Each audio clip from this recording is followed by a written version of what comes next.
అరుదైన అదృష్టం ఆయన దొరికినందుకు కూడా చాలా గర్వంగా ఉంది.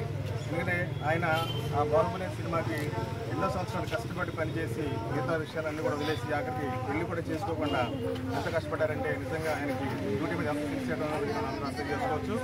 అలా కష్టపడినందుకు కూడా మనందరూ కూడా చక్కగా దాని ఫలితం కూడా మంచిగా వచ్చింది. అది ప్రపంచ చరిత్రలోనే ఒక రికార్డు స్థాయిగా ఈరోజు కలెక్షన్స్ అన్నది రికార్డ్ అయింది. అలాగే రెండో చిత్రం కూడా రాబోతుంది, అది బాహుబలి పార్ట్ 2. అది కూడా అలాగే మంచి స్థాయిలో విజయం సాధించి అలాగే రికార్డులు సృష్టించి కోరుకుంటున్నాను. అలాగే ఈరోజు చూసినట్లయితే మనకి బ్యాంకాక్లో మేడం టుసాడ్స్ మ్యూజియంలో అరుదైన గౌరవం ఆయన దక్కడం. అదేంటంటే ప్రపంచంలో అతి తక్కువ మందికి ఇలాంటి గౌరవం దక్కుతుంది.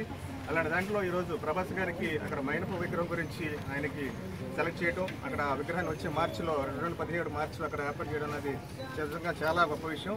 అలాంటి అరుదైన గౌరవం దక్కిన ప్రభాస్ గారికి భగవంతుడు ఇంకా అరారుగా శిక్షణ ప్రసాదించి ఆయన ముందు ఇంకా ఉన్నత స్థాయికి ఎదిగి అలాగే అందరినీ కూడా అభిమానులను కూడా అలరించాలని చెప్పి కోరి ప్రార్థిస్తూ నాకు యోగా శిక్షణ ప్రత్యేక ధన్యవాదాలు తెలియజేస్తాను.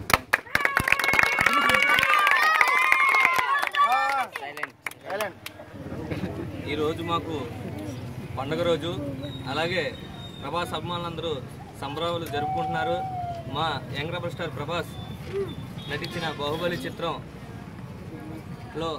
పోరాట యోధుడైన ప్రభాస్ ముఖ చిత్రాన్ని బ్యాంకాక్ వారి మ్యూజియంలో సందర్శించడానికి నిర్ణయించుకున్నారు. అది ప్రభాస్ అభిమానులందరికీ చాలా గర్వకారణం.